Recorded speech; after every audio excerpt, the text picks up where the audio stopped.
말씀 고린도후서 1장 14절로 24절 말씀 보겠습니다. 고린도후서 1장 14절로 24절 신약 성경 286페이지입니다.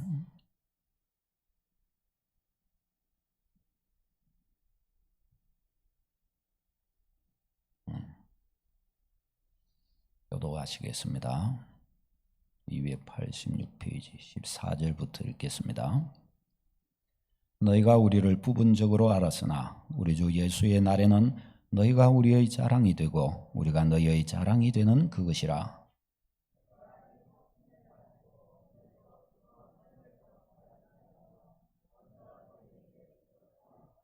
너희를 지나 마게도냐로 갔다가 다시 마게도냐에서 너희에게 가서 너희의 도움으로 유대로 가기를 계획하였으니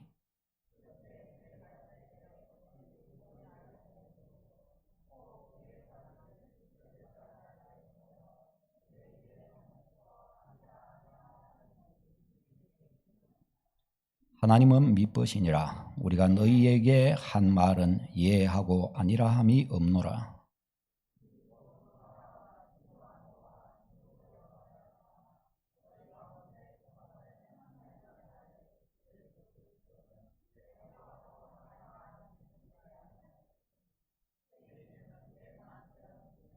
하나님의 약속은 얼마든지 그리스도 안에서 예가 되니 그런즉 그로 말미암아 우리가 아멘하여 하나님께 영광을 돌리게 되느니라.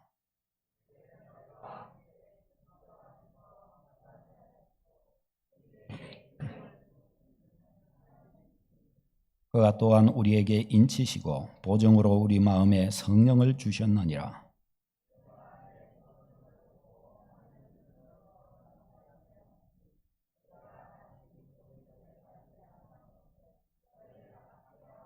같이요. 우리가 너희 믿음을 주관하려는 것이 아니요 오직 너희 기쁨을 돕는 자가 되려 함이니 이는 너희가 믿음에 섰음이라. 아멘. 아멘. 예, 우리 고린도후서 9월 달에 성경 퀴즈 대회를 앞두고 성경 고린도후서 통독을 이렇게 하면서 이 8월 달에는 이 고린도후서 말씀을 좀 살펴보려고 합니다. 좋은 결실을 얻으시기 바라고 이 고린도후서를 통해 참 좀 말씀에 하나님이 심어 놓으신 생수를 받아 마실 수 있으면 좋겠습니다. 오늘 이 주보의 첫면에 이 오른쪽에 이 주보 요절이 있는데 요절의 제일 마지막 두 개가 이 고린도후서 2장 앞으로 그쪽으로 올리면 순서가 맞습니다. 순서가 조금 틀어졌습니다. 마지막 두 개를 두 칸 고린도후서 2장 앞으로 그렇게 두고 보시면 되겠습니다.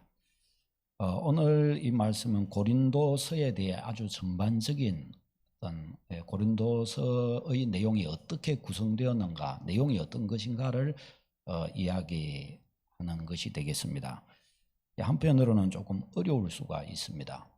그래서 나름대로 한번 이 파워포인트도 좀 만들어 보고 이렇게 했는데 한번 정신을 똑바로 차려서 이 맥락을 따라서 한번 이렇게 잘 나와 보시기를 바랍니다. 먼저 고린도 교회의 설립에 관한 것입니다. 우리가 성경에 나와 있는 바울 서신에 나와 있는 모든 그 교회들은 다 그 설립의 배경이 사도행전에 나와 있습니다. 그러니까 바울 서신을 읽을 때는 사도행전을 옆에 끼고서 읽으면 상당히 도움이 되겠죠. 그 교회가 어떻게 세워지게 되었는가를 보고 그 서신을 읽으면 상당히 서신을 이해하는데 도움이 될 수 있단 말이죠. 근데 이 고린도 교회의 설립은 바울이 2차 전도 여행 때 설립된 교회입니다. 우리 이제 지도에 세계지도 앞에 거 세계지도 나와 있는데 이제 어디 지금 지도에 어느 지역을 지금 이야기하고 있는가를 알라는 뜻에서 한국이 저기 있고 지금 저 지중해 연안이라고 표시된 지역이 있지요. 지금 이제 저 지역에서 일어난 일입니다. 바울 사도의 전도 여행은 저 지중해 연안 저 지역에 1차, 2차, 3차 전도 여행이 있었습니다. 예, 그 다음에 이게 이제 2차 전도 여행인데 바울 사도가 여러분에서 제일 왼쪽에 저 동그라미 빨간 거 동그라미는 안디옥 교회에서 출발하여 쭉 저리 가가지고 또 오른쪽 제일 끝에 고린도 동그라미 해갖고 돼 있죠. 저기 고린도 저기까지 가면서 교회들을 개척을 했습니다. 근데 2차 저 전도 여행 때 저 고린도 교회를 개척하게 됩니다. 예, 고린도 교회를 개척하게 되는데 여기에 있으면서 아직 안 해도 됩니다. 고린도 교회를 여기서 개척을 하게 되는데 이때 바울의 동역자가 누구였는가 하면 브리스길라와 아굴라가 있었고 또 디모데가 또 바울과 이렇게 함께 했습니다. 그리고 여기에서 예수님을 믿은 사람 중에 디도 유스도라고 하는 사람이 있는데 바울 사도가 이 집을 교회 삼아 가정 교회 삼아 이 집을 중심으로 이제 고린도 교회를 개척하게 됩니다. 고린도 교회가 이 디도 유스도의 가정을 중심으로 해서 세워지게 됩니다. 바울은 이제 이 고린도 교회와 관련해서 바울의 어떤 관계성이 굉장히 많습니다. 고린도 교회에 여러 가지 문제들이 많이 있었기 때문에 바울은 사역 가운데 고린도에 4번에 걸쳐서 편지를 보내게 됩니다. 이 4번에 걸쳐서 보낸 편지는 바울이 지금 제 본문에 나온 영상에 나온 저거는 바울의 2차 전도 여행인데 바울이 3차 전도 여행 때에 고린도 교회에 대한 소식을 듣고 그 소식에 대하여 바울 사도가 문제 해결을 위해 보낸 편지들이었습니다. 이때 이제 4번의 편지를 이렇게 주면서 이제 고린도 교회의 문제를 다루었단 말이죠. 그 중에서 2번째 서신과 4번째 서신이 고린도 전후서 이렇게 지금 우리에게 이렇게 남아있는 것입니다. 그러니까 이 고린도서를 이해하기 위해서는 이 바울이 이 4번의 이 편지를 어떻게 보냈는가 또 보내게 된 경위가 어떻게 되는가 이것을 아주 이해할 필요가 있습니다. 그것을 이제 이해할 때 이제 고린도 전후서가 어떻게 쓰여졌고 이 내용이 이런 것이었구나 이제 그 깊은 속 사정을 우리가 좀 알 수가 있게 됩니다. 자, 첫 번째 서신입니다. 4번의 편지 가운데 첫 번째 편지인데 이 첫 번째 편지는 바울 사도가 제3차 전도 여행을 하는 동안에 에베소 지역에서 사역을 하게 됩니다. 에베소에서 2년 반을 사역하면서 이제 이 에베소, 이 소아시아 지역을 복음화하는 일에 힘을 매진하게 됩니다. 근데 우리 다음 그림 한번 보여줄래요? 예, 여기서 보면은 이게 이제 저기가 이제 지중해 연안이에요. 아까 보았던. 근데 저기에서 빨간 거 저기가 저 동그라미 하는 게 저게 아시아 지역입니다. 그러니까 우리가 지금 아시아에 살잖아요. 이 아시아가 아니고 저 중앙아시아 너무 유럽에 가까운 곳에 있는 저기 소아시아 지역입니다. 저기에 이제 에베소 교회를 비롯해서 계시록에 나오는 7교회가 저 아시아 저기에 있습니다. 그리고 저기를 지나 이제 성경에도 나오는 무시아 있고 거기 선을 지나서 여러분 여기서 오른쪽으로 가면 저기 마게도냐 지역이 있어요. 마게도냐의 첫 성이 빌립보입니다. 그 빌립보 교회가 저 마게도냐에 있는 교회입니다. 그리고 저 마게도냐 아랫분이 저 아가야 지역인데 저 아가야 지역 안에 고린도 성이 있습니다. 이 고린도 성이 항구 도시예요. 항구 도시. 근데 저렇게 돼 있으니까 바울 사도가 저 아가야 고린도 교회를 2차 전도 여행에서 세웠단 말이죠. 그리고 3차 전도 여행에서 바울이 심혈을 기울인 곳이 저 아시아입니다. 저기에서 에베소에서 2년 반을 거하면서 에베소 교회가 아시아 전체에 주목받는 주된 교회로 일어서게 됩니다. 그런데 바울이 저기서 2년 반 동안을 사역하는 동안에 저 아가야 지역하고 멀지가 않잖아요. 그러니까 저 고린도가 항구 도시이기 때문에 저 주변 지역과 굉장히 무역로가 아주 잘 이렇게 되어 있었습니다. 그러니까 저 에베소에 있는 사람들이 저 고린도로 이렇게 자주 오가면서 서로 교류가 많단 말이죠. 그러니까 그렇게 하는 중에 이제 성도들도 저 아가야 고린도 지역과 무역을 이렇게 많이 하는데 그때 이 고린도 지역을 오가는 성도들을 통해서 이 고린도에 대한 소식을 듣습니다. 자기가 개척한 교회니까 관심이 얼마나 많겠어요. 근데 그 소식을 들으니까 그 소식이 좋은 소식이 들려오지를 않는 거예요. 이 고린도 지역이 항구 도시인데 항구 도시가 굉장히 우상 숭배가 심하고 또 그뿐만 아니라 아주 음란해요. 이 항구 도시 이런 지역이 좀 그런 것이 많아요. 부산 땅도 그렇잖아요, 사실. 그러니까 이 고린도가 아주 부패하고 또한 음란했습니다. 예를 들어서 그때 당시에 문헌을 보면은 고린도 사람 같다 이 말은 굉장한 욕이었습니다. 동성애와 음란함과 이런 것들에 쩔어 있는 사람을 놓고서 고린도인 같다 이렇게 하고 욕을 하는 거예요. 그러니까 욕이었어요, 욕. 그렇게 말할 정도로 이 고린도 하면은 아주 부패하고 음란한 도시로 이렇게 알려져 있었습니다. 그런데 교회 가운데에 이와 같은 부패함이, 이와 같은 음란함이 들어와서 교회를 어지럽히고 있다, 그런 소리가 바울 사도에게 들려온 것입니다. 그래서 바울 사도는 이 첫 번째 편지를 보내야 될, 자기가 가기는 지금 이 사역 때문에 어렵고 그래서 편지를 보내어 이런 이 문제들을 다루게 됩니다. 고린도전서 5장 9절 말씀 주보를 보고 읽겠습니다. 시작. 내가 너희에게 쓴 편지에 음행하는 자들을 사귀지 말라 하였거니와. 아멘. 자, 여기에서 이 고린도전서에서 말씀을 할 때 쓴 편지에 그렇게 말하죠. 그러니까 과거에 썼던 편지를 말하는 거예요. 과거에 썼던 편지에 음행하는 자들에 관하여 이렇게 권면을 했다는 겁니다. 조언을 했다는 겁니다. 이때 이 쓴 편지, 이게 첫 번째 편지입니다. 이 첫 번째 편지를 통해서 고린도에게 대한 그 소식, 알려진 문제들을 여기에서 많이 이렇게 다루었던 것입니다. 자, 그래서 이렇게 첫 번째 편지를 보내고 그 다음에 두 번째 편지입니다. 이 두 번째 편지가 이제 고린도전서입니다.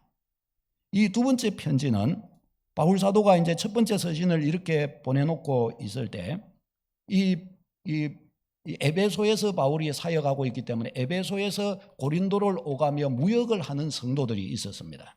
그들이 이제 누군가 하면 글로에의 집 사람들이었습니다. 고린도전서 1장 11절 주보를 보고 읽겠습니다. 시작. 내 형제들아, 글로에의 집 편으로 너희에게 대한 말이 내게 들리니 곧 너희 가운데 분쟁이 있다는 것이라. 아멘. 그러니까 이제 이 첫 번째 편지를 통해서 고린도 교회의 문제를 다루었습니다. 그러니까 더 이제 주의를 기울이고 보겠죠. 근데 그 문제들이 사실은 다 해결되지를 못한 겁니다. 그 한 번의 편지로. 그뿐만 아니라 이 고린도 전서에 이제 이렇게 나오는데 네 파당으로 나뉘어져 갖고 고린도 교회에 막 싸우는 거예요. 분쟁이 막 있는 거예요. 나는 아볼로파, 나는 바울파, 나는 그리스도파, 나는 게바파, 베드로파 이래 가지고 서로 네 파당으로 해 갖고 막 또 막 그들에게 다툼이, 분쟁이 이렇게 있는 거예요. 바울 사도가 그래서 고린도 전서를 통해서 이거 교만해서 그런 거 아니냐? 그리스도가 한 분이신데 어떻게 나뉘었느냐? 막 하면서 이제 그런 것에 대한 질책하는 것을 볼 수가 있습니다. 그러면서도 또한 자기의 첫 번째 보낸 이 편지에 있어서 그런 이제 거룩한 하나님의 교회가 세속을 닮아가지고 소위 말해서 타락한 교회로서의 어떤 이런 모습들을 보이고 막 다투고 막 이렇게 하니까 바울이 첫 번째 편지를 통해서 그와 같은 것들을 이렇게 많이 다루었는데, 그런데 이런 내용들이, 이런 것을 다루어 가며 많은 사람들이 연루되었을 것 아니겠습니까? 근데 이것을 편지 한 번으로서 이것을 이야기를 하려고 하니까 어때요? 이게 쉽지가 않단 말이죠. 오해하는 사람도 많고 또 잘못 알아듣는 사람도 많은 거예요. 또 이 편지를 받고서 아주 그냥 불쾌하게 생각하는 사람들도 또 많이 있는 겁니다. 그래서 이제 그것을 소식을 또 듣게 된 거로, 그래서 이 첫 번째 편지에 대해 오해되었던 이 부분들과 그리고 고린도 교회의 그 외에 이런 분쟁과 여러 가지 문제 있는 것을 가지고서 고린도 교회에 다시금 이렇게 교훈하면서 보낸 편지가 이 고린도 전서예요. 두 번째 편지입니다. 그래서 이 고린도 전서에 보면 결혼하지 않은 사람의 결혼 문제에 관해서, 그 다음에 우상 숭배 제물에 관해서, 신령한 것, 영적 은사에 관해서, 연보에 관해서 뭐 여러 가지 것들을 이 고린도 전서에서 고린도 교회가 가지고 있는 문제들, 현안들을 이렇게 다루는 것을 볼 수가 있습니다. 그게 이 고린도 전서입니다. 그 다음에 세 번째 편지입니다. 이 세 번째 편지는 이 고린도전서를 이제 바울 사도가 보내기 전에 골로새 지편에 이 고린도 교회의 이 상황의 소식을 들었단 말이죠. 그러고 나니까 이게 교회의 문제들이 자기의 첫 번째 보낸 편지가 오해도 되고 또 교회들의 어떤 이 다툼의 문제들이 일어나고 있고 이런 종류들을 이 자기가 가서 봐야 될 입장인데 갈 수가 없어요. 그래서 바울 사도가 먼저 디모데를 먼저 파송을 합니다. 고린도전서를 보내기 전에 디모데를 파송을 해서 교회의 상황을 살피고 신앙을 견고히 하도록 그렇게 합니다. 고린도전서 4장 17절 말씀 읽겠습니다. 시작. 이로 말미암아 내가 주 안에서 내 사랑하고 신실한 아들 디모데를 너희에게 보내었으니 그가 너희로 하여금 그리스도 예수 안에서 나의 행사 곧 내가 각 처 교회에서 가르치는 것을 생각나게 하리라. 아멘. 나의 사랑하고 신실한 디모데를 그래서 너희에게 보내었으니 그가 각지에서 교회에 가르치는 그것들을 생각나게 하여서 너희에게 믿음을 심어줄 것이다 하고 이 디모데를 고린도전서를 통해 소개하고 있는 것을 볼 수가 있습니다. 그래서 이 고린도전서는 골로새의 집 사람들을 통해서 이 고린도전서 두 번째 편지가 이 고린도에 전달이 되었고 전달이 되고 있는 중에 디모데는 이 고린도로 파견이 되고 있었던 겁니다. 그렇게 가서 이제 디모데가 고린도 교회를 살피게 됩니다. 그리고 디모데가 고린도 교회를 살피고 그 소식을 이제 바울에게로 이렇게 가지고 오는데 그 내용이 또한 별로 좋지가 못했습니다. 디모데로서는 그 사안을 다 해결할 힘이 없었던 겁니다. 그래가지고 바울 사도에게 와서 여차저차한 그 고린도 교회의 상황을 이야기하니 이제 이거는 바울 사도가 직접 가지 않을 수가 없는 상황인 것을 보게 되었습니다. 그래서 바울 사도가 직접 이 고린도 교회를 방문하게 됩니다. 이것이 바울의 이제 고린도의 2차 방문이라고 그렇게 이제 이야기를 하는데 이제 이때 고린도를 방문을 하는 데 있어서 바울의 마음이 어떻겠어요? 편하지가 못합니다. 교회가 개척해 놓고 섬기고 하는데 교회가 든든히 잘 서며 성도들이 은혜 받으며 믿음 안에서 서로 주의 성령의 감동을 받아 서로 사랑하고 약한 자가 있고 좀 부족한 게 있어도 서로 섬기며 격려하며 아껴주며 위하며 그리고 복음 사명을 힘쓰며 그렇게 나가면 얼마나 뿌듯하고 듣기에 좋고 감격스럽고 그러겠어요. 근데 이 소식을 들으니까 이거 세속적인 것들이 온창 들어왔을 뿐만 아니라 내 파당으로 해갖고 막 다투고 서로 간에 다툼이 있지. 거기다가 막 은사는 차고 넘쳐가지고 막 다 막 내가 예수님 제일 잘 믿는다 뭐 이런 방식으로 그렇게 하지. 이거 너무 중구난방인 거예요. 질서도 없고 이건 뭐 너무 이게 좀 그런 거예요. 그러니까 이걸 어떻게 정리해야 되냐. 또 거기에 가면은 어떤 이들은 죄의 문제로 인하여 징계를 해야 되고 나쁜 소리를 많이 해야 된단 말이죠. 자기 바울로서 그래서 굉장히 부담감이 있는 거예요. 그래서 이 2차 방문을 두고 바울 사도가 고린도 후서에서 이야기를 합니다. 고린도 후서 2장 1절 우리 주보에는 안 나와요. 우리 2장 1절 같이 읽겠습니다. 시작. 내가 다시는 너희에게 근심 중에 나아가지 아니하기로 스스로 결심하였노니. 아멘. 이게 다시는 너희에게 근심 중에 나아가지 않기로 결심했다. 여기에서 다시는 가지 않기로 결심했다. 이게 이 말하는 게 이게 바로 그때의 일을 말하는 것입니다. 어쩔 수 없어 이 고린도 교회를 방문해서 그 문제를 처리하려고 하다 보니까 굉장한 근심과 고통을 안고 부담감을 안고서 고린도 교회를 방문했단 말이죠. 그리고 방문하고서 이렇게 왔는데 오고 나서도 굉장한 부담감이었다는 거예요. 그래서 이제 다시는 이 고통을 안고 고린도 교회를 방문하지 않기로. 왜? 덕이 되지 못한다. 예? 도움이 되지 못, 내가 오히려 가는 것이 도움이 되지 못하는구나. 바울이 그렇게 여겼던 겁니다.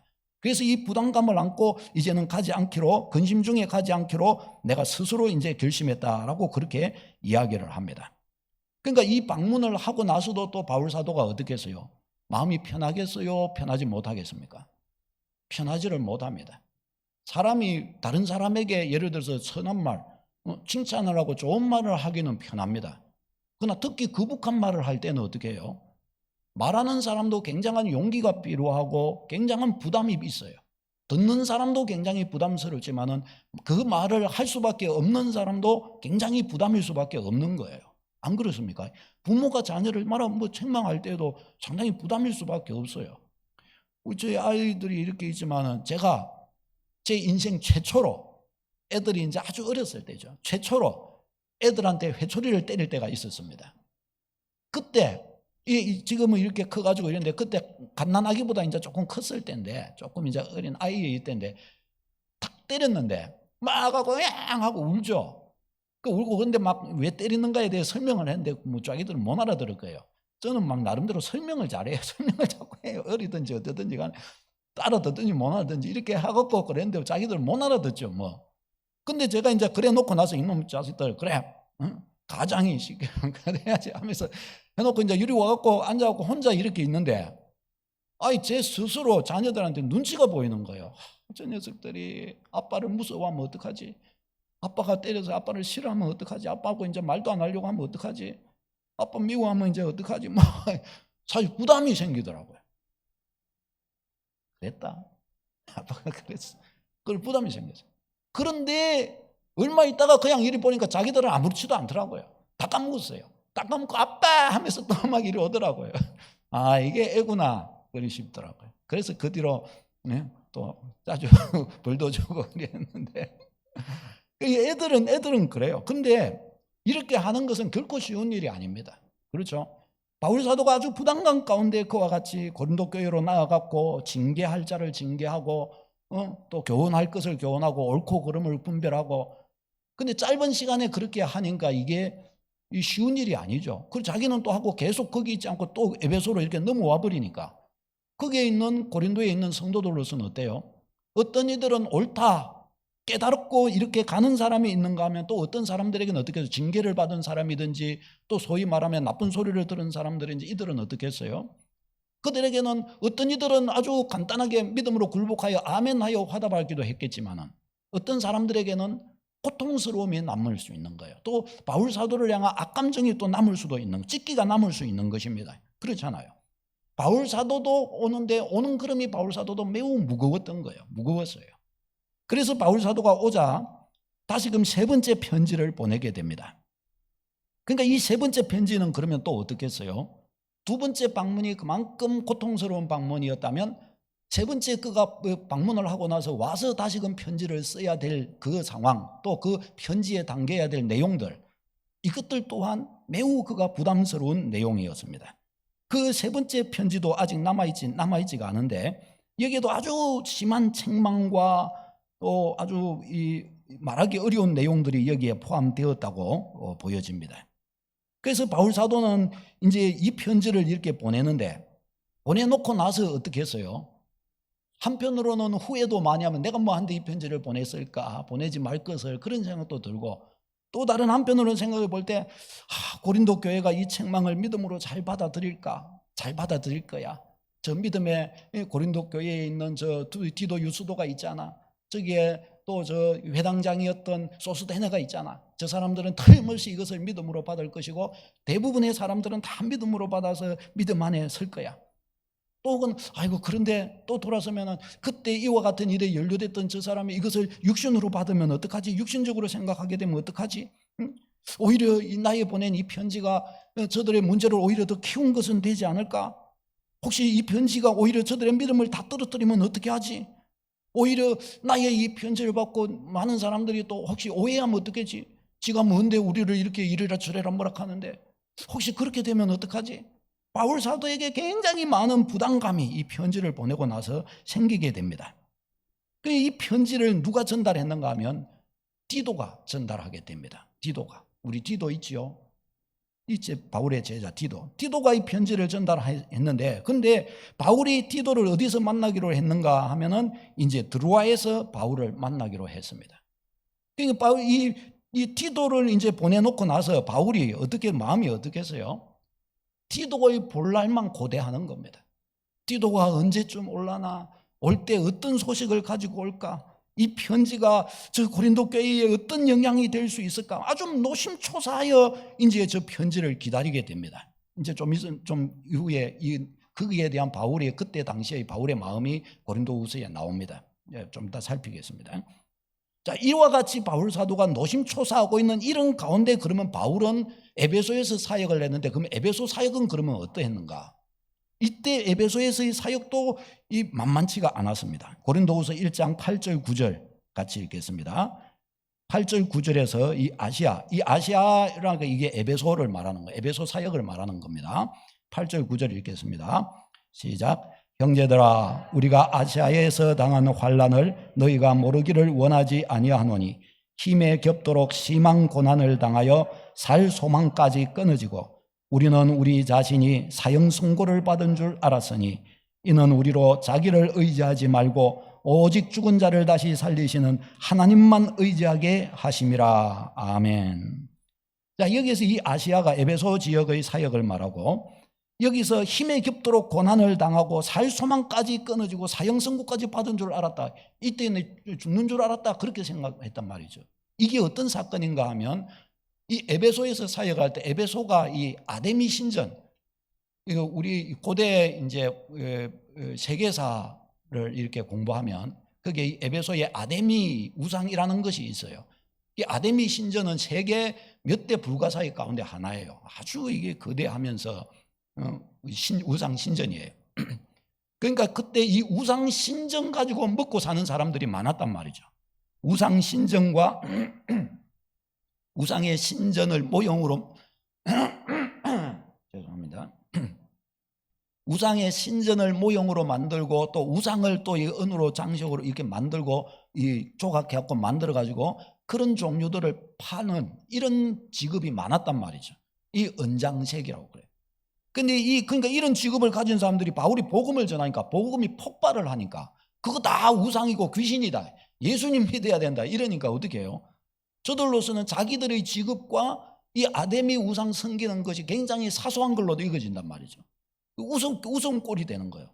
그래서 이제 이 은장색 그런 것을 만드는 이제 아마 좀 회가 조합 같은 게 있지 않겠습니까? 거기에 대장쯤 되는 이 데메드리오라는 사람이 이 사람들을 다 모아버립니다. 모아서 바울을 대적하여 일어납니다. 바울이라는 자가 우리의 직업을 또 우리의 이 에베소의 이 거대한 이 아데미 우상을 아주 웃음꼴로 만들고 있다. 이러다가는 우리의 생업도 힘들어지고 우리의 이 신앙도 아주 웃음꼴을 당하게 될 것 같다. 이걸 그냥 놔두면 안 된다. 이렇게 하고 막 들고 일어나서 바울을 죽이려고 한 거예요. 그 내용을 말하는 겁니다. 이 바울 사도가 지금 이 고린도 교회의 문제를 안고서 막 1차, 2차, 3차 이렇게 편지를 쓰고 그 길을 오가고 하는 그 중에 바울 사도는 어떤 것을 겪고 있어요? 이런 죽음의 사선을 넘나듬고 있었던 거예요. 무엇 때문에요?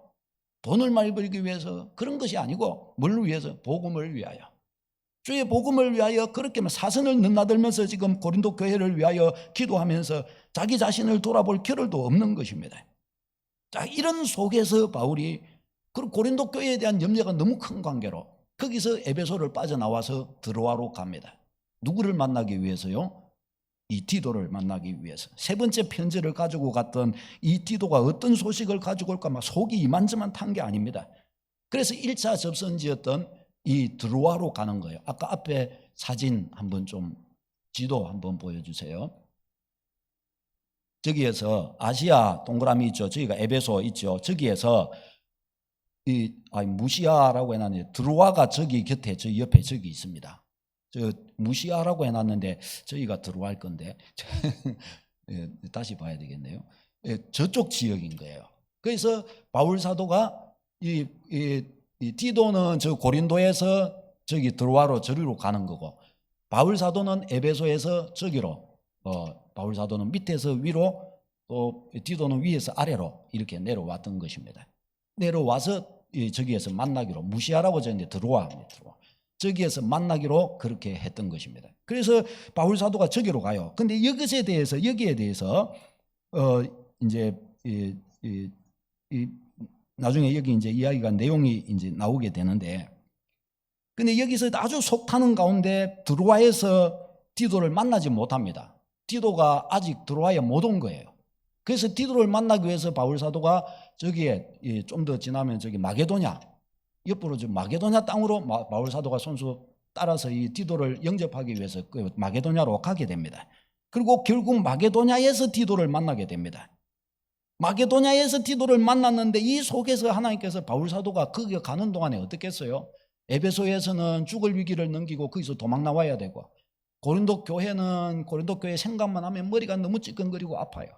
좀 이 믿음 안에서 잘 자라간다는 소리를 들었으면 좋겠는데 싸우고 다투고 세속적인 것들이 들어와가지고 막 교회를 어지럽히고 거짓의 사람들이 막 와가지고 엉뚱한 것들을 잘못 가르치고 막 이런 것들이 많은 거예요.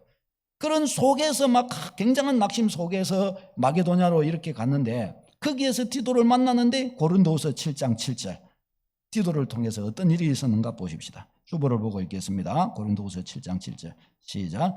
그가 온 것뿐 아니요 오직 그가 너희에게서 받은 그 위로로 위로하고 너희의 사모함과 애통함과 나를 위하여 열심히 있는 것을 우리에게 보고함으로 나를 더욱 기쁘게 하였느니라. 아멘. 아니 바울 사도가 그렇게 애통하고 어쩌면 좋까? 저들이 어떻게 생각할까? 그런 책망들을 저들이 기쁘게 받아들일 수 있을까? 막 그렇게 노심초사했는데 디도가 와서 이야기하는데 뭐라고 그런 거예요? 그 모든 것 가운데 저들이 정말 이 바울 사도를 사모하고 있고 하나님의 위로 가운데 저들이 있으며 바른 믿음의 자세로 서서 나간다. 그 소식을 바울이 들었다는 거예요. 바울에게 그 소식을 알려주는 겁니다. 그리고 바울 사도를 향한 그런 사모함과 바울 사도의 마음을 같이 저들도 동일하게 가지고 있고 소위 주님의 마음을 저들 속에도 담고서 바울이 속히 자기들을 보러 오기를 고대하고 있다는 거예요. 고대하고. 바울 사도를 기쁘게 여기고 있고 또 고대하고 있다는 것입니다. 바울을 향한 그런 오해했던 그런 내용들도 많이 누그러지고 그렇다는 거예요. 그러니까 바울 사도가 그런 굉장히 낙심하는 중에 뭐라고 그래요? 위로를 받았다라고 그렇게 이야기를 합니다. 그 짐을 바울 사도가 한편으로는 짐을 든 거예요. 고린도서 7장 13절 또 읽겠습니다. 시작. 이로 인하여 우리가 위로를 받았고 우리의 받은 위로 위에 디도의 기쁨으로 우리가 더욱 많이 기뻐함은 그의 마음이 너희 무리로 말미암아 안심함을 얻었음이라. 아멘. 앞에서 디모데는 굉장히 낙심이 된 케이스였는데 디도가 이번에도 굉장히 디도도 무거운 짐을 안고 수종들어 갔을 건데 거기서 막 고린도 교회가 막 어떤 면에서 회개가 일어나고 디도를 아주 귀하게 대접을 하고 영접하고 하나님의 말씀에 대해서 아주 깊이 알아듣 새겨 듣고 그러니까 막 디도가 너무 마음이 벅찼던 거예요. 바울 사도가 그렇게 벅찬 디도를 보니까 바울 사도에게도 또한 더 기쁨이 되는 거예요. 이 디도가 큰 기쁨을 가지고 왔구나. 이제 고린도 교회가 서겠구나. 이 바울 사도가 거기에서 굉장한 위로를 이렇게 받게 됩니다. 그리고 이제 그런데 여기에서 이제 고린도 교회의 문제는 그럼 다 끝났는가? 그렇지는 않지요. 일과 같은 상황이었지만은 그러나 아직도 찢기가 남아 있습니다. 그것이 뭔가 하면은 바울 사도가 지금까지 3번의 편지를 이렇게 보내는 가운데 어때요? 아주 어떤 면에서 아주 강한 메시지를 전했단 말이에요. 책망할 자를 아주 강하게 책망하고 징계할 자를 징계하고 이런저런 막 어떤 교훈을 주는데 아주 그런 것들이 강도가 좀 세었던 것 같습니다. 그래서 두 번째 방문에서는 많은 사람들에게 상처와 아픔이 되고 바울 자신에게도 굉장한 짐이 되고 세 번째 편지를 보내놓고도 굉장한 그가 마음의 염려와 근심이 그를 누르고 그랬단 말이죠. 그러니까 이와 같은 것을 이렇게 하고 했으니 어떻게 해요? 교회 중 많은 사람들에게는 위로도 되고 신앙으로 다시 일어서는 것이 됐겠지만 또 어떤 사람들에게는 어때요? 이런 것들이 굉장한 짐이 되기도 하고 또 저들이 오히려 엇나가는 계기가 되기도 하고 바울을 원망하기도 되고 또 반감을 갖기도 하고 이렇게 된단 말이죠. 디도를 통해서 바울 사도가 이런 좋은 소식을 듣기도 했지만은 또한 그런 고통스러운 내용도 그 속에는 있단 말이죠. 바울 사도가 그것을 알고 있습니다. 바울을 오해하거나 또 그의 사도됨을 의심하는 사람들도 또 있었습니다. 그래서 바울 사도는 그동안 고린도 교회를 위해 그가 행했던 모든 노력과 수고와 고린도 교회를 세워가고 또 저들을 위해 기도하고 나아갈 때 그것이 어떤 마음으로 그렇게 했는지를 바울 사도가 하나하나 고린도 교회에 편지로 보내게 됩니다. 자기가 어떤 상황에 처해 있었고 그런 속에도 어떤 하나님 앞에서 이 깨끗한 마음으로 고린도 교회를 섬겼고 저들에게 권면했고 나아갔는가 그런 것들을 이제 하나하나 이렇게 자기의 속모습을 다 그렇게 보여줘요. 이 편지가 4번째 편지인데 이게 바로 고린도 후서입니다. 고린도 후서. 그래서 고린도 후서는 바울 사도의 개인적인 내면의 모습을 많이 볼 수가 있습니다. 이 내면의 모습 속에서 하나님을 어떻게 섬기는 것인지 또 그리스도인의 마음의 경향은 어떠해야 하는 것인지 막 여러 가지 것들을 우리는 여기에서 배울 수가 있습니다. 앞에서 1장 8절 9절에 에베소에서 바울이 당한 고난에 대해서 말하는 내용, 힘이 지나도록 고난을 받아 사형 선고를 받은 줄로 알았다. 아시아에서 너희들이 당한 고난들. 고린도 교회를 향해 그렇게 편지를 보내고 두 번째 방문하고 막 그렇게 하고 있었는데 자기가 편안한 가운데 그랬던 것이 아니라 자기는 죽을 고비를 넘기고 있었다는 겁니다. 그런 아주 힘겨운 그런 상황 속에서 또한 고린도의 그런 일들 앞에서 어쩔 수 없이 고린도를 그렇게 왔다 갔다 하면서 그와 같이 섬겼다는 그 이야기를 하기 위해서 1장 8절 에베소에서 당한 고난을 말했던 것입니다. 또 세 번째 매우 엄중한 편지를 보낼 때 이게 그냥 쉽게 써서 보낸 것이 아니었다는 이야기를 합니다. 고린도후서 2장 3절 우리 성경을 통해서 보겠습니다. 2장 3절 읽어보겠습니다. 시작. 내가 이같이 쓴 것은 내가 갈 때에 마땅히 나를 기쁘게 할 자로부터 도리어 근심을 얻을까 염려함이요 또 너희 모두에 대한 나의 기쁨이 너희 모두의 기쁨인 줄 확신함이로라. 아멘. 여기서 내가 이같이 쓴 것은 이게 세 번째 편지를 말하는 것입니다. 세 번째 편지를 쓰기 전에 그래서 2장 1절에서 다시는 근심 중에 나아가지 아니기 하기로 결심했다 이런 말도 이렇게 하는 겁니다. 내가 이렇게 썼던 것은 이제 나를 기쁘게 할 내 사랑하는 믿음의 백성으로부터 내가 큰 근심과 염려를 얻게 될까 내가 두렵고 내가 그를 축복해 주고 그를 칭찬해 주고 싶은데 그에게 가가지고 내가 그를 책망하게 되면 또 어떡하나 그런 것들에 대한 염려가 있었다는 거예요. 그래서 이 세 번째 편지 준엄한 편지를 보내서 저들이 마음에 믿음의 준비가 되어 있어서 칭찬만 할 수 있도록 됐으면 좋겠다는 마음으로 이걸 보냈다는 겁니다. 그 다음에 4절 또 읽겠습니다. 시작. 내가 마음에 큰 눌림과 걱정이 있어 많은 눈물로 너희에게 썼노니 이는 너희로 근심하게 하려 한 것이 아니요 오직 내가 너희를 향하여 넘치는 사랑이 있음을 너희로 알게 하려 함이라. 아멘. 바울 사도가 이 세 번째 편지를 쓸 때 어떤 마음을 어떻게 써요? 큰 눌림과 걱정과 많은 눈물로 이 편지를 썼다고 이야기를 합니다. 그러니까 그냥 웃으면서 그냥 쉽게 쓴 편지가 아니라 끙끙거리면서 생각하고 또 생각하고 기도하고 또 기도해서 이렇게도 해봤다가 혹시나 이거는 또 이 사람한테 해가 되지 않을까 또 쥐었다가 저렇게 또 썼다가 그래도 이것은 다루어야지 또 이렇게 했다가 아주 막 바울 사도가 그랬다는 그런 노심초사한 눈물 가운데 편지를 썼다는 겁니다. 왜 그러냐? 너희를 향한 넘치는 사랑이 이렇게 있었기 때문이었다. 너희를 미워해서 그런 것이 아니었다. 징계한 것도 미워서 징계한 것이 아니었다. 내 마음이 이랬다. 바울 사도가 여기에서 이제 그런 이야기를 이렇게 쏟아내는 것입니다. 이 세 번째 편지를 보내고서도 또 고린도 교회의 소식이 얼마나 손꼽아 기다려졌고 또 자기 자신이 얼마나 노심초사했는가에 대해서도 또 구구절절히 이야기를 합니다. 고린도후서 2장 12절로 13절 말씀 우리 읽도록 하겠습니다. 주보에도 해놨죠. 성경을 보고 읽어도 되고요. 2장 12절로 13절 우리 같이 읽겠습니다. 시작. 그리스도의 복음을 위하여 드로아의 이름에 주 안에서 문이 네게 열렸으되 내가 내 형제 디도를 만나지 못하므로 내 심령이 편하지 못하여 그들을 작별하고 마게도냐로 갔노라. 아멘. 여기서 이야기를 하죠. 복음을 위하여 드로아로 간 거예요. 거기서 드로아에 가는데 거기서 또 복음의 문이 또 확 열린 거예요. 사람들이 막 자꾸 믿는 거예요. 근데 그러면 복음을 계속 전해야 되잖아요. 전해야 되는데 디도를 거기서 못 만난 거예요. 고린도 소식을 지금 들어야 되겠는데 디도를 못 만나니까 복음의 문이 열렸지만 거기 더 못 있는 거예요. 그래서 마게도냐로 갔다고 이야기를 합니다. 뭐 때문에요? 고린도 교회에 대한 염려로, 고린도 성도들에 대한 소식에 대한 안위에 대한 염려 때문에 그렇게 갔다는 것입니다. 그렇게 갔을 때도 가서 마게도냐로 이제 이렇게 갔는데 그 마게도냐 갈 때는 가서는 또 어떻게 했냐? 7장 5절 읽겠습니다. 시작. 우리가 마게도냐에 이르렀을 때에도 우리 육체가 편하지 못하였고 사방으로 환난을 당하여 밖으로는 다툼이요 안으로는 두려움이었노라. 아멘. 마게도냐의 디도를 만나게 왔지만은 육신도 편하지 못하고 사방으로 환난이 있었고 이런 핍박들이 있었다는 거죠. 그래서 숨어 이런 식으로 이렇게 했었다는 것이에요. 그런 속에서 이제 디도를 이렇게 만나게 되었다는 것입니다. 그런 속에서 디도를 만났고 디도를 통해 소식을 들었을 때 내가 얼마나 위로를 받고 얼마나 기뻐했는지 모른다. 왜? 너희들을 너무너무 사랑하기 때문이었다. 관심이 많았기 때문이었다. 그 말을 이제 하는 것입니다. 자, 그것뿐만이 아닙니다. 바울 사도가 고린도전서에서도 보면 너희를 또 방문하게 될 것이다 이야기를 하고 그렇게 했는데, 사실은 바울 사도가 2번을 방문하기로 했다가 1번밖에 방문을 하지 않습니다. 그 1번밖에 방문하지 않은 것이 또 고린도 교회에는 또 오해가 됩니다.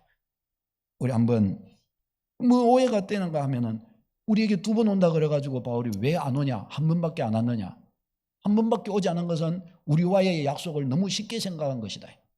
또 혹은 바울 사도가 거짓말했다. 거짓말한 사람은 사도일 수 있겠는가? 아, 바울은 사도가 아니다. 그렇게도 또 생각하는 사람들이 있고, 그러니까 이 입에 담기가 쉬운 거예요. 그래서 바울 사도를 향해 이런저런 말들을 막 한 거예요. 이것에 대해서도 바울 사도가 또 변호합니다. 오늘 고린도후서 1장 15절로 17절 말씀 같이 한번 읽어보겠습니다. 15절로 17절 시작. 내가 이 확신을 가지고 너희로 2번 은혜를 얻게 하기 위하여 먼저 너희에게 이르렀다가 너희를 지나 마게도냐로 갔다가 다시 마게도냐에서 너희에게 가서 너희의 도움으로 유대로 가기를 계획하였으니, 이렇게 계획할 때에 어찌 경솔이하였으리요. 혹 계획하기를 육체를 따라 계획하여 예예하면서 아니라 아니라 하는 일이 내게 있겠느냐. 아멘. 예예하면서 아니라 아니라 한 일이 내게 있겠느냐. 이게 뭔 말인가 하면은, 그냥 쉽게 말로 그래 한번 갈게 했다가 저 수축 사람한테 가서는 막 그때 못 가겠다, 안 갈란다, 그런 식으로 아주 쉽게 말하지 않았다는 것입니다. 육체를 따라 그런 식으로 말하지 않았다는 것이에요. 그 밑에 20절에 하나님의 약속은 얼마든지 그리스도 안에서 예가 되나니 아멘하여 하나님께 영광을 돌리느니라. 우리 21절에 우리를 너희와 함께 그리스도 안에서 굳건하게 하시고 우리에게 기업을 부으신 이는 하나님이시다.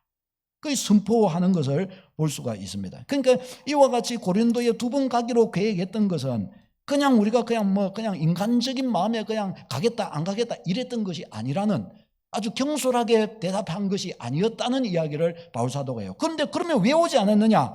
23절 24절 읽겠습니다. 이 부분 23, 24절 시작. 내가 내 목숨을 걸고 하나님을 불러 정언하시게 하노니 내가 다시 고린도에 가지 아니한 것은 너희를 아끼려 함이라. 우리가 너희 믿음을 주관하려는 것이 아니요 오직 너희 믿음을 돕는 자가 되려 함이니 이는 너희가 믿음에 섰음이라. 아멘. 이게 이제 뭐와 연결이 되는가 하면, 바울이 2번째 방문할 때 저들을 향해 아주 심한 책망이 있었잖아요. 그리고 3번째 편지를 보낼 때에도 굉장히 눈물에 고통스러운 편지를 이렇게 보냈잖아요. 이런 속에서 바울 사도가 다시 또 고린도 교회를 방문하면 어떻게 될까요? 마치 바울 사도가 뭐예요? 고린도 교회 문제를 다 자기가 해결할 수 있다는 듯이, 고린도 교회의 일들은 다 바울의 자기가 개척했다고 자기 손에 의하여 싹 다 움직일 수 있다는 듯이 그렇게 생각될 수 있지 않겠습니까? 그래서 바울 사도가 여기에서 더 이상은 나의 문제가 아니구나, 이것은 하나님의 손에 맡겨야 되는 문제겠구나. 물론 앞에도 하나님의 손을 의지하여 갔지요. 그러나 여기에서는 어떻게 해요? 다시금 자기 손에서 떠나보낸 것이에요. 고린도 교회를. 너희가, 이것은 나는 내가 교회를 개척한 것은 맞지만은 뭐예요? 이제 너희는 주님 안에서 너희 한 사람 한 사람들이 주의 백성이다. 너희의 하나님 앞에서 너희가 책임져야 되고 너희의 하나님 앞에서 너희가 걸어가야 된다. 그런 거로 이제 너희 가운데는 굳건하게 선 이들이 많이 있으니 너희가 이것을 다 해결할 줄로 믿는다. 그래서 단지 나는 너희의 곁에서 주인공이 아니라 너희 곁에서 너희를 돕는 자로 남기를 원하고 너희가 주체가 되어서 너희의 문제를 해결하기를 바랬기 때문에 내가 다시 가지 아니했던 것이다. 할렐루야. 이 바울의 그것이 속마음이었다는 것입니다. 이 이야기를 고린도 교회를 향하여 다 이렇게 하는 거예요. 그런데 여러분, 이제 고린도서 후서를 읽으면 이 부분에서 딱 눈물을 한번 흘려줘야 딱 이제 좋은 부분이 있는데, 근데 바울이 이 말을 하는 것에 하면서 마음이 기뻤을까요? 아니면은 마음이 어땠을까요? 이런 말 이야기를 하면서 바울이 고린도 교회에 이런 이야기를 하면서 어떤 마음으로 이런 이야기를 할까요? 즐거운 마음으로 할까요? 슬픈 마음으로 할까요? 어떤 마음으로 할까요? 어떨 것 같으세요? 집사님 같으면 어떨 것 같으세요? 힘든 마음. 왜요? 자, 여기서 이제 우리가 성경을 읽을 때 여기에서 눈물을 한번 흘려줘야 성경을 제대로 읽은 것이 되는 것이, 왜냐하면은 바울 사도가 고린도 교회에 이런 설명 하나하나까지 이렇게 한단 말이죠. 고린도 후서의 앞부분에 그것도 이렇게 싹 설명을 해요. 근데 바울 사도의 깊은 마음에는 어떤 마음이 있는가 하면 내가 너희에게 이런 것까지 이렇게 설명을 해야 너희가 알아들었겠느냐, 그런 마음이 있는 거예요. 내가 너희에게 신앙을 전하고 복음을 전하고 너희 앞에서 행할 때 이와 같은 이런 마음으로 너희에게 마음을 전달했고 그렇게 행했더냐, 그런 거예요. 내가 그렇게 의심이 살 만한 사람이고 믿지 못할 사람으로 너희에게 섰던 것이냐, 너희에게 2번 간다 그랬고 1번밖에 가지 못한 것이 거짓말을 했기 때문에 너희를 소홀히 여기기 때문에, 아니 내가 내 인생을 바쳐 목숨을 바쳐서 복음 전하러 여기까지 와서 너희에게 전하고 그렇게 가고 했는데 어찌 내가 그런 우습게로 너희에게 그렇게 전하며 왔다 갔다 그렇게 하고 그랬겠느냐. 나는 내 생명을 걸고 너희에게 복음을 전했고 그렇게 해왔다. 그런데 이제 2번 간다고 그래갖고 1번만 간 것을 두고서 거짓말쟁이요 또 사도가 아니요 이런 것에 대하여 내가 이렇게 하나하나 일일이 변명을 해야 된다는 것이, 이게 나는 너무 마음이 아프다. 바울의 마음은 사실은 그런 거예요. 이게 어디에 나타나는가 하면 3장에 나와요. 3장, 고린도후서 3장에. 이제 이거 여러분들이 이것은 봐야 되는데, 여기서 이 당시에 이게 교회를 향해 이 사역자들이 가려면 우리처럼 어느 신학교 나왔다 이러면 보정이 되잖아요. 근데 그때는 그런 게 없단 말이에요. 그러니까 사도들이나 유명한 어떤 신앙에 있는 지도자들을 통해 추천서가 필요했단 말이죠. 그래야 그 사람의 신앙을 검증할 수가 있었단 말이에요. 그래서 고린도에 누군가가 사역자가 간다 이러면 추천서를 먼저 가져가서 보여주는 거예요. 나 이런 사람입니다. 그래서 그를 믿고 그의 메시지를 받는 겁니다. 그러니까 여기서 바울 사도가 그래요. 말해요. 3장 1절에 우리가 다시 자천하기를 시작하겠느냐, 우리가 어찌 어떤 사람들처럼 추천서를 너희에게 붙이거나 너희에게서 받거나 할 필요가 있겠느냐. 뭐예요 이게? 신뢰. 그냥 보고서 바울 사도 그러면 그냥 딱 그 사람으로 알아듣는 그런 관계가 우리가 아니라 뭔가 종이 때가리 갖다 줘갖고 이 사람 믿을 만한 사람이요 그래야 너희가 믿을 만한 우리의 관계가 그러하더냐. 바울 사도가 그렇게 말하는 거예요.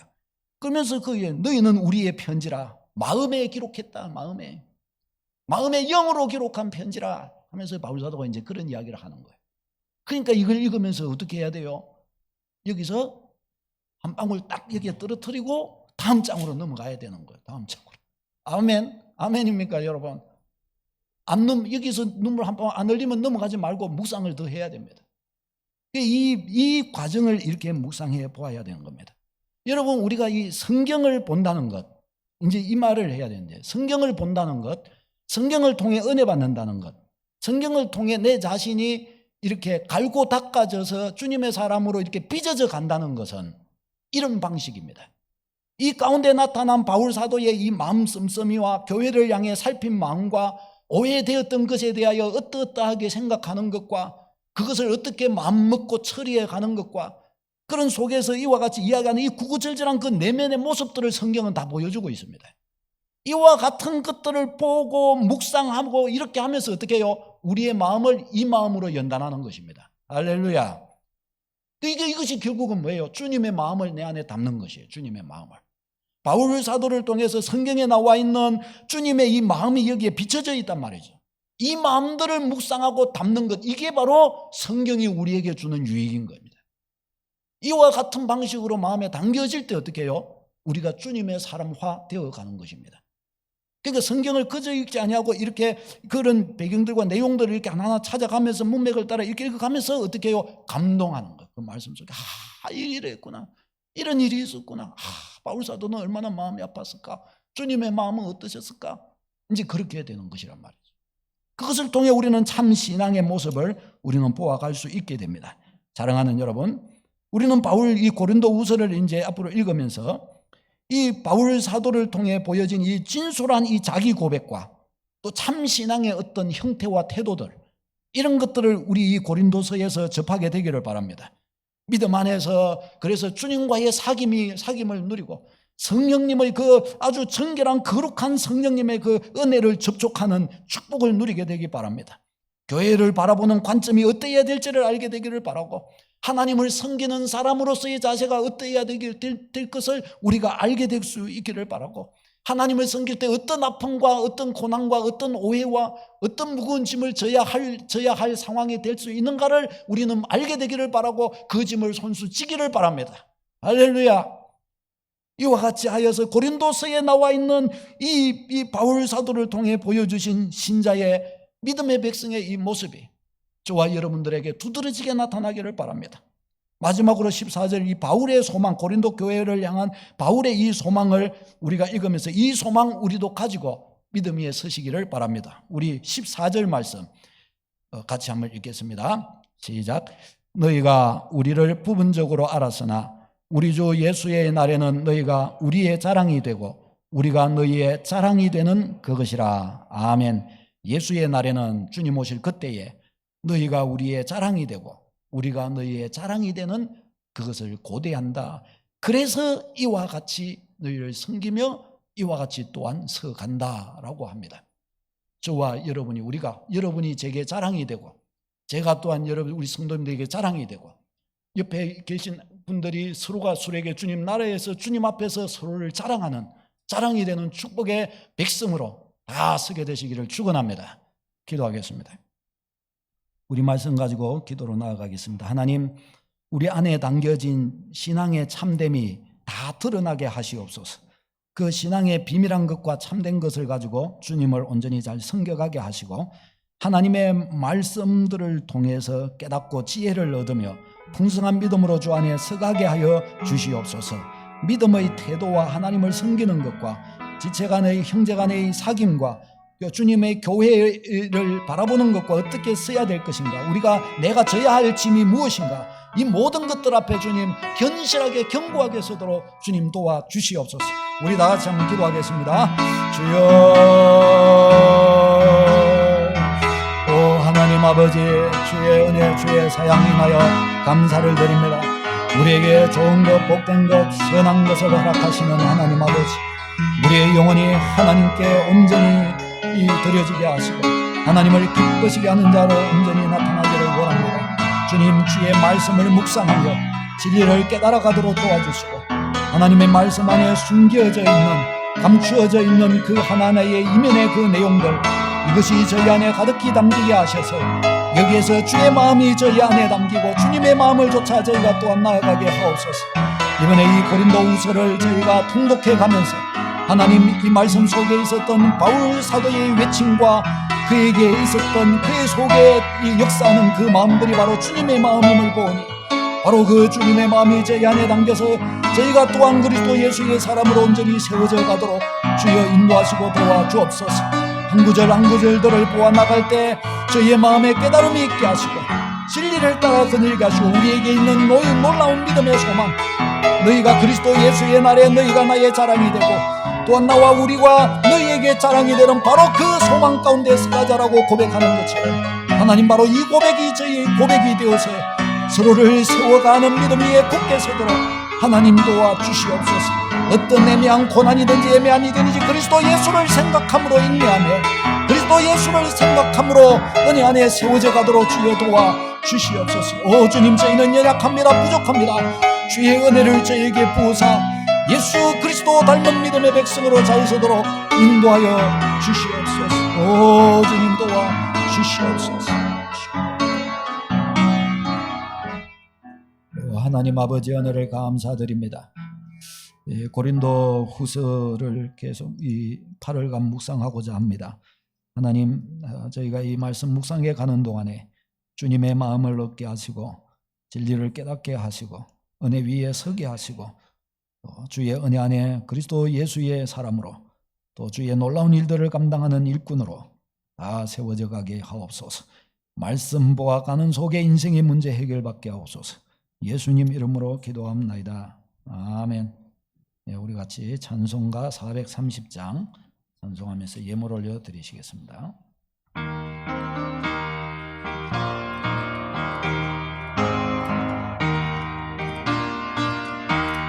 주와 같이 길 가는 것 즐거운 일 아닌가.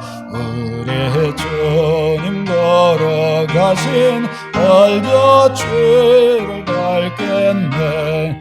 한 걸음 한 걸음 주 예수와 함께 날마다 날마다 우리 걸어가래.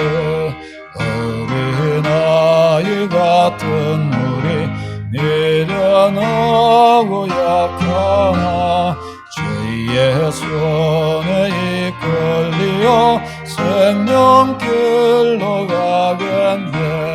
한 걸음 한 걸음 주 예수와 함께 날마다 날마다 우리 걸어가래. 꽃이 피는 들판이나 험한 골짜기라도 주가 인도하는 대로 주와 같이 가겠네.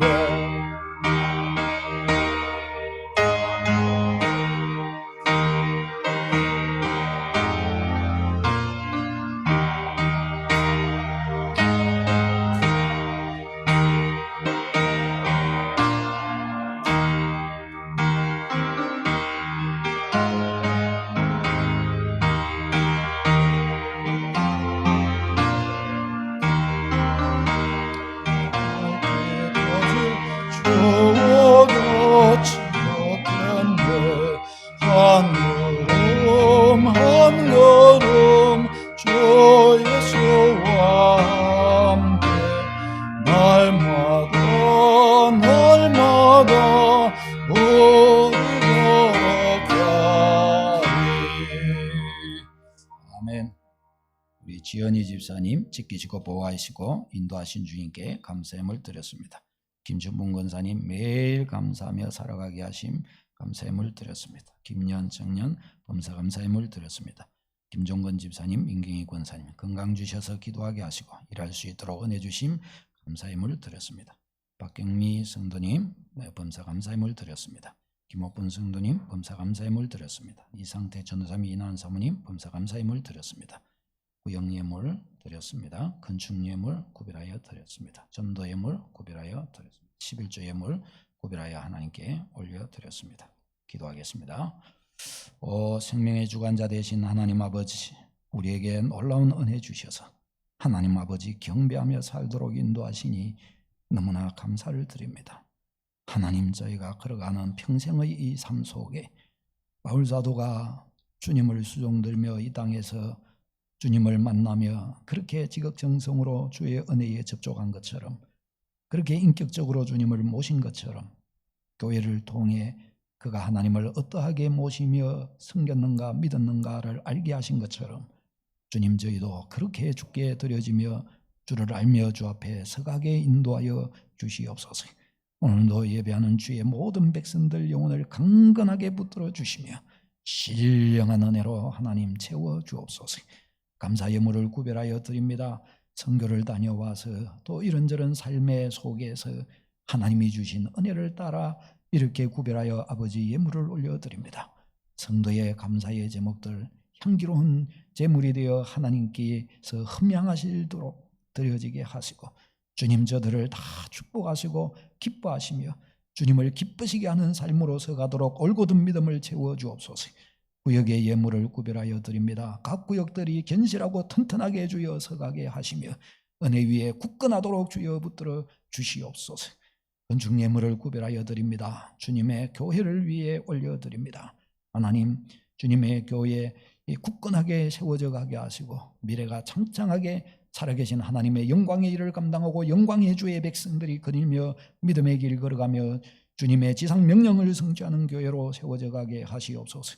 전도의 예물, 선교의 예물을 구별하여 드립니다. 하나님 다 받으시고 저희의 지상 명령을 위하여 나아가는 교회의 걸음이 더 지경이 넓어지고 주님이 맡기신 것들을 다 감당할 수 있는 능력을 부어 주시옵소서. 11조의 예물을 구별하여 드립니다. 지난 한 달 동안 주신 그 은혜를 조차 구별하여 아버지 앞에 올려드립니다. 오 하나님, 성도의 눈물을 받으시옵소서. 성도의 믿음의 삶을 다 받아 주시옵소서. 저들을 날마다 주 안에서 구별시켜 주시고 복되게 하시옵소서. 손으로 되는 것마다 기쁨이 있게 하시고 평강이 있게 하시고 바로 그 현장이 하나님의 나라가 되게 하여 주시옵소서. 모든 것을 주께 감사를 드립니다. 우리 주의 모든 백성들의 현장이 다 복되게 하시옵소서. 예수님 이름으로 기도하옵나이다. 아멘. 우리 서로 인사하시겠습니다. 주님이 당신과 함께 하십니다. 아멘. 아멘. 우리 옆에 분에게 손을 잡아주실 수 있는 분 한 번 좀 싹 잡아주십시다. 사랑하고 축복합니다. 우리 부부간에도 손을 잡아줘요. 봐줄 테니까 잡아주면서 사랑하고 축복합니다. 예, 예, 예. 그래야죠. 예, 그래야죠. 예, 축복합니다. 교회 소식란 참고해 주시기 바랍니다. 성경 읽기와 성경 퀴즈 대회 고린도후서 아직 손도 안 댄 분은 아마 없으시겠죠. 안 된 친구가 있는 걸 저는 알고는 있는데 말은 안 하겠습니다.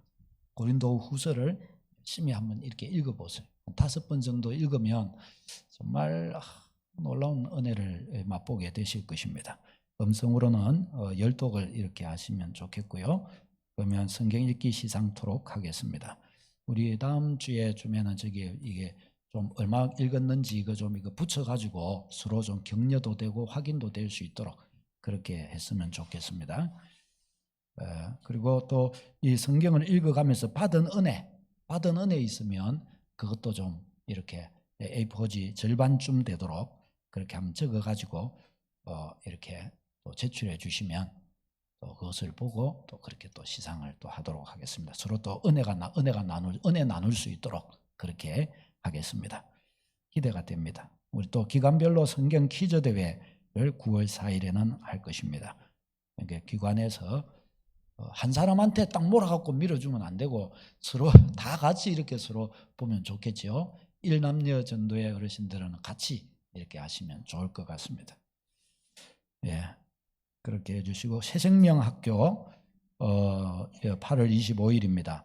아직 이렇게 이게 훈련생들이 10명 이상은 돼야 되는데 아직 다 되지가 않았습니다. 여러분 우리의 전도 대상자들 중에서 또 여러분 가운데에서 훈련을 신청하셔서 꼭 받으시기를 바랍니다.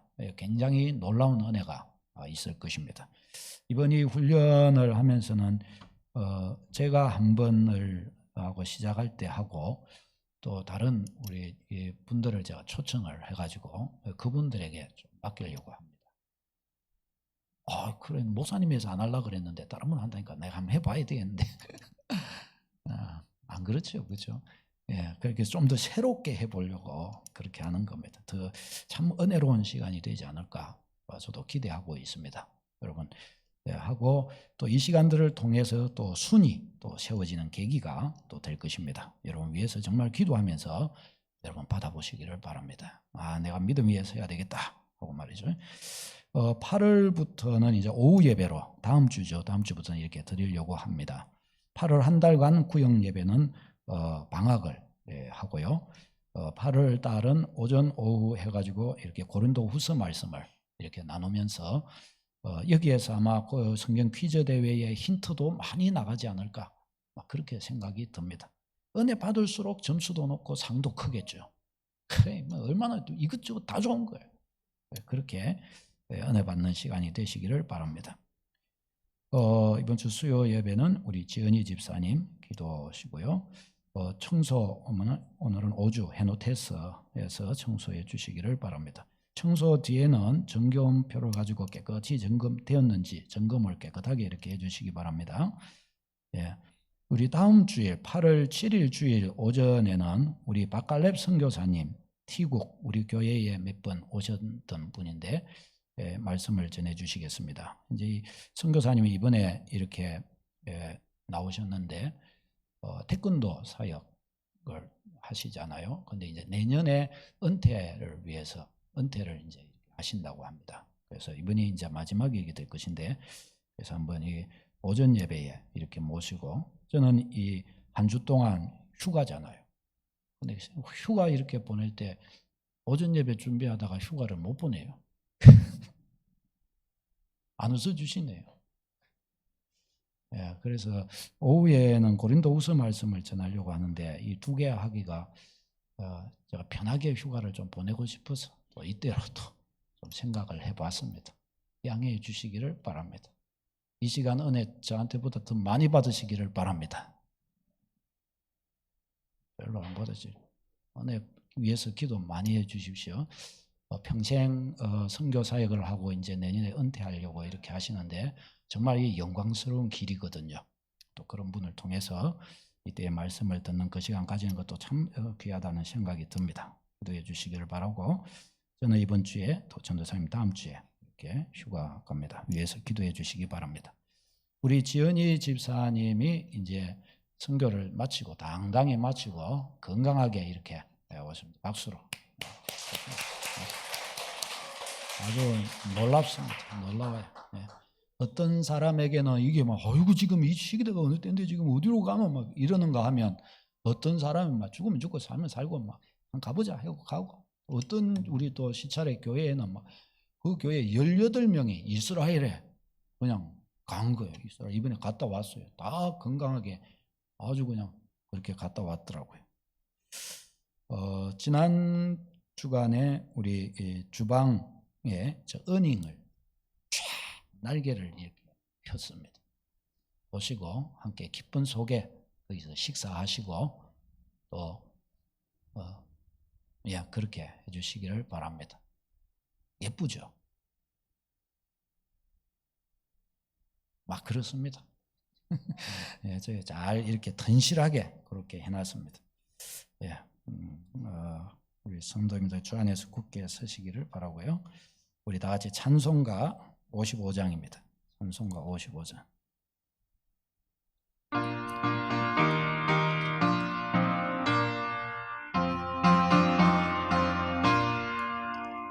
주의 이름 오름 모였던 우리가